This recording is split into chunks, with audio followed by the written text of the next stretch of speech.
Buenos días, buenas tardes. Santiago González Varas Ibáñez, en cortos sobre libros largos. Hoy intercalo, como he hecho en alguna ocasión también, uno de mis libros, Fausto Pop, en la editorial Guillermo Escolar, una editorial muy interesante de Madrid que lleva con mucho mimo y cariño Guillermo Escolar, precisamente. La editorial lleva su nombre, especializada en libros de ensayo, pero publica cualquier tipo de género literario. Bueno, voy a contar brevemente de qué trata mi libro. Es muy reciente, ha salido en octubre de 2025, creo recordar, un poquito antes. Y, y básicamente bueno, está inspirado obviamente en el mito de Fausto. Ya saben que esto tiene mucha trayectoria. No voy aquí a exponer los antecedentes de Calderón de la Barca, por supuesto el de Goethe y muchos otros.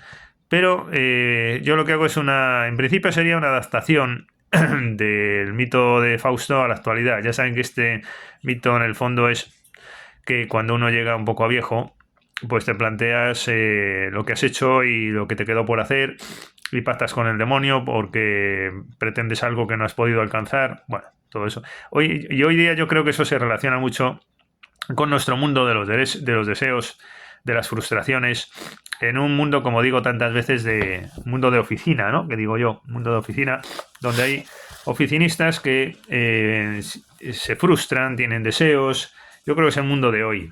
El mundo de hoy es muy fáustico. Y este libro empieza un poco como... Es verdad que tiene un gran contacto con la literatura alemana.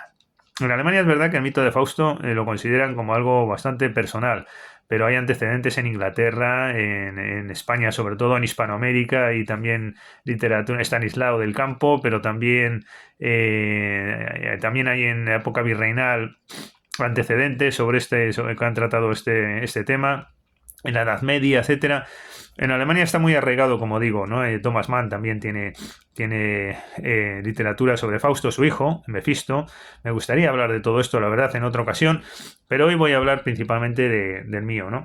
No es exactamente solo una recreación, tiene un gran contacto con la literatura alemana, por lo que vamos a ver, pero también se relaciona con lo alemán en el sentido que es un poco Bildungsroman esto, ¿no? Es decir, empieza como tantas obras alemanas, por ejemplo los Buddenbrock y tantos otros, ¿no? Tantos otros libros, con la vida desde la infancia del protagonista, que va teniendo distintos nombres a lo largo de su vida. Al principio se llama Fefarkin y entonces pues este personaje tiene unas claras inclinaciones culturales, está destinado por lo cultural, es como una especie de obsesión, incluso en su infancia se produce un fenómeno muy curioso, no me quería extender mucho, pero algo voy a contar. En su infancia padece un fenómeno muy curioso, que es que cuando él se dedica a las letras, que es lo que realmente le gusta, siente ciertas perturbaciones, algo así como de Hölderlin, ¿no? Como que vas con la poesía hacia la locura y sin límite. Y entonces observa que cuando está en cuestiones más prácticas, como pueden ser las científicas, ¿no? Al uso, con tal de dedicarse a eso, finalmente se dedica por eso a la economía, desaparecen todos esos pesares y ese mundo tenebroso, que sin embargo le atrae mucho. Se cuenta sobre sus padres, quién es su padre, quién es su madre, con un gran ambiente cultural en su casa. Él va creciendo y tiene esas inclinaciones culturales que no puede dejar. Pero, como tantos otros en la vida, si eres responsable y no un perro flauta, pues al final acabas haciendo economía, derecho, etcétera, ¿no? Y con perdón con lo que acabo de decir, pero tiene bastante de cierto. Entonces las personas responsables quieren ocupar una posición social en la vida y aspiran por un camino muy duro, incluso con oposiciones y de una extrema dureza, como digo, ¿no? Entonces, pues sigue este íter, pero ahí está lo cultural, que le perturba. Bueno, así empieza y después pasa. Es que tiene saltos muy fuertes este libro, yo diría novela, relato, en el sentido de que hay un gran componente poético también, mucho biográfico, por decirlo así, del personaje, pero también hay puro relato, hay un poco de acción, hay cosas muy extravagantes, hay melancolía sobre todo al final. Pero yendo por partes y sin extenderme demasiado, de esa primera parte inicial saltamos a otra que es unos diálogos expresionistas o neoexpresionistas. Yo lo que trataba aquí era de expresar un poquito el hastío de la vida que le produce al personaje, pero en vez de extenderme demasiado en eso, como habría hecho un modernista al uso, ¿no? Como un del Casal, pues en vez de profundizar en ese hastío vital, etcétera, a lo Camus o tal, pues yo simplemente me dio por hacer unos diálogos neoexpresionistas. ¿Esto qué es? Bueno, pues unos diálogos un poco también surrealistas, por decirlo así, absurdos, pero muy hirientes, punzantes, etcétera, etcétera. Eso creo que tienen ese atractivo, pero reflejan un cierto malestar. Ante esa situación, este hombre que anda buscando algo en la vida, el protagonista, llama al diablo, se le aparece el diablo y entonces pactan y él dice, mira, oye, yo he triunfado porque se me ha olvidado contar que es un gran triunfador y en lo económico triunfa, monta una inmobiliaria que es lo más opuesto a la cultura, pese a sus inclinaciones culturales. Ahí se produce un debate enorme, una tensión enorme entre su inclinación cultural y y su alma realmente qué naturaleza tiene, ¿no? Hay una tensión. Bueno, entonces aparece el diablo y él, que no puede más ya, ¿no? Dice, oye, llévame a la vida cultural, y la vida cultural consiste en tener un cierto reconocimiento porque lo que hago, porque es un componente necesario, ¿no? En todo arte tiene que haber un reconocimiento o un conocimiento al menos de lo que uno hace, ¿no? Y entonces el diablo se lo proporciona y a cambio le da a él, creo recordar que pongo toda su riqueza o gran parte de sí, la riqueza que tiene el personaje. Y entonces pactan eso, tiene un cierto momento de éxito, pero el personaje tiene un género tan distante de lo que se lleva hoy en las letras en la sociedad, que acaba desencajado en la nueva sociedad y con sus extravagancias literarias que no encajan en la sociedad actual, ¿no? Y entonces llama al diablo otra vez. Y el diablo le dice, oye, mira, lo siento mucho, pero... Y entonces ahí se entabla una relación muy de hoy, ¿no? Que esto habría sido imposible pues en el siglo XIX o en el XVIII o en el XX, en el tratamiento del Fausto, que era más metafísico. Aquí sería un poquito la adaptación a la actualidad. ¿En qué sentido? Pues en el sentido crematístico, no bonito por decirlo así, pero muy realista de lo actual, de que se produce ahí unas desavenencias pues como las de todos hoy día, que no hay otra cosa, que pleitos, que controversias, que pugnas económicas. Y entonces el personaje le dice al diablo, oye, devuélveme el dinero, me has estafado, me siento defraudado por ti, vaya un diablo, que no has podido hacer nada, no tienes poderes, esto es un fraude. Y entonces empiezan a pactar, ahí hay un par de páginas y tal, bastante desarrollo, y llegan a un acuerdo. Y entonces esto, aquí es donde quiero expresar un poquito el mundillo del Fausto adaptado a la actualidad, ¿no? Y llegan a un acuerdo en virtud del cual le devuelve el dinero, el diablo se porta bien, y pactan ser el diablo que quiere ser un personaje humano de hoy. Entonces, gracias al personaje, el diablo se hace hombre.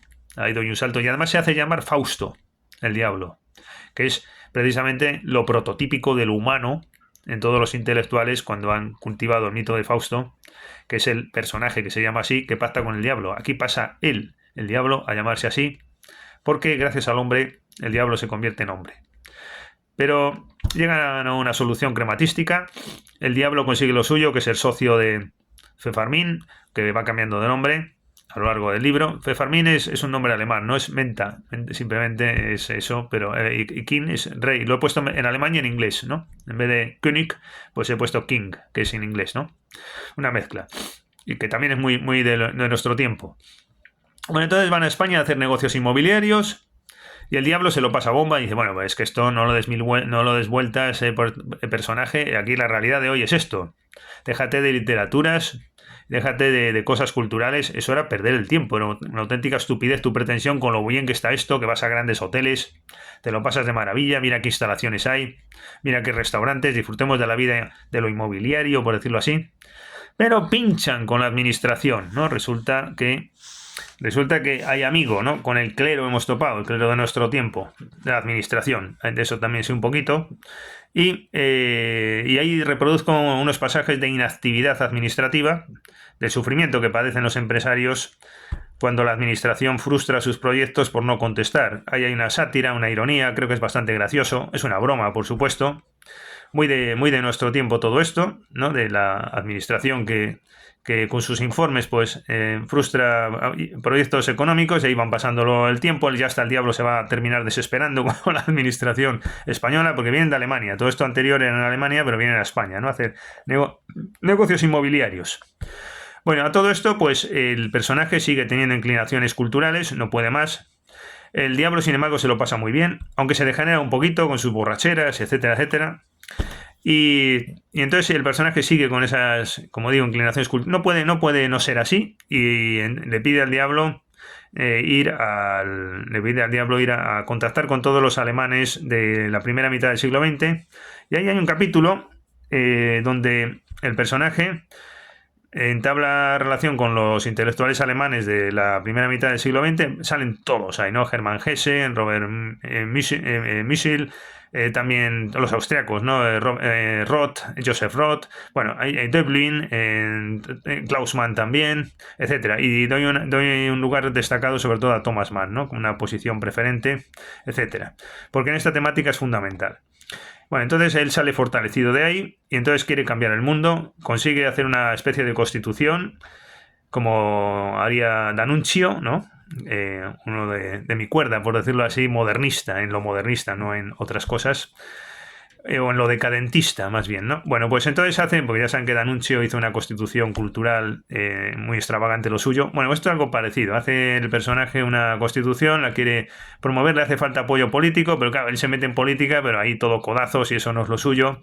Y entonces va a televisión porque ve que si no es mediático no consigue hacer nada, ni cultural, ni político, ni nada. Y entonces, bueno, va a la televisión y allí resulta que inesperadamente triunfa con sus extravagancias y desencajes. Y entonces, pues, llega el momento en que se hace popular y tiene un debate con el otro candidato a presidente del gobierno, que es un político al uso, pues, de estos que hablan por hablar y tal, ¿no? Y que no tienen ideas de fondo. Y entonces nuestro personaje, que está invadido de cultura, invadido de melancolía, ahí es donde viene el tema de la melancolía, pues entonces se produce un desenlace muy curioso, no sé si contarlo o no al final, porque el final creo que es bastante curioso, no me atrevo a calificarlo de ninguna manera, pero sí diría curioso, y no sé si decirlo o no, ¿no? Pero realmente hay un tema, creo que sorprendente, ¿no? No lo voy a contar esta vez.